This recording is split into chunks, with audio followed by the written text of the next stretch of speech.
Que ce soit pour observer l'évolution d'une information à travers le temps, comme par exemple l'évolution de conditions météorologiques, alors un enregistreur de données est sans aucun doute le meilleur moyen d'y parvenir. Et cela tombe bien car cela va en plus nous permettre de maîtriser deux composants incontournables, la mémoire flash et une horloge temps réel.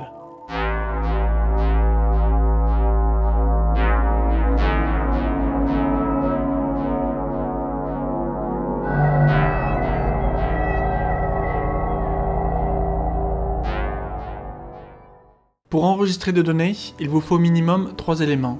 La donnée elle-même, l'heure exacte à laquelle la donnée a été acquise, et de la mémoire pour stocker ces deux informations. Pour stocker l'information, nous allons utiliser une carte SD à travers son protocole de communication le plus standard, une liaison SPI. Mais comme cette liaison ne supporte que 3V3 max, le plus simple est d'utiliser un module comprenant le régulateur de tension 3V3 et un quadruple buffer 3 états afin de faire l'adaptation en tension entre les 5 volts de l'Arduino et les 3V3 d'une carte SD.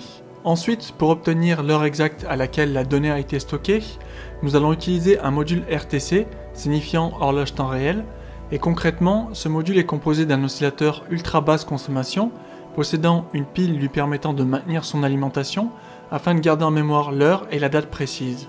Son protocole de communication est quant à lui l'I2C.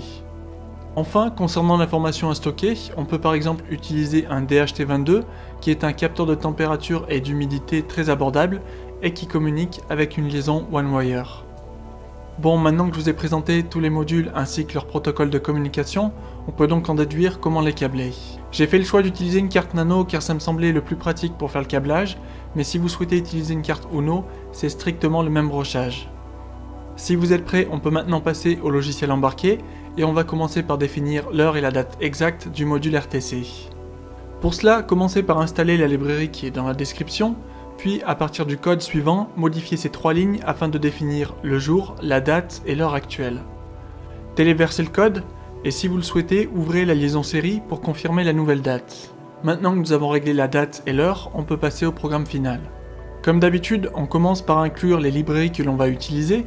Ensuite, on déclare l'affectation des broches, puis nos instances pour les modules.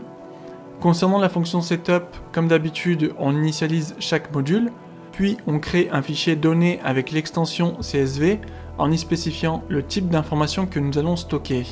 Alors oui, pour rappel, le format CSV est un format où les données sont tout simplement séparées par une virgule.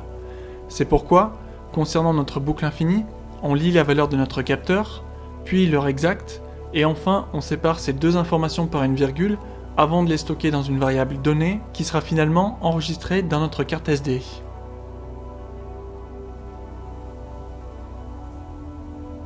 Il suffit ensuite d'ouvrir votre fichier données.csv sous Excel et en 2-3 clics, vous obtenez alors un graphique représentant l'évolution de vos données dans le temps.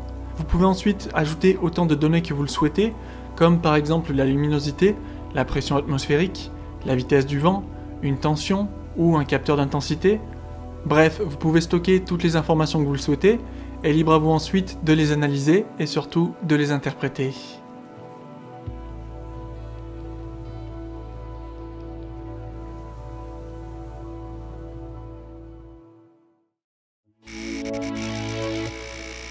Yeah.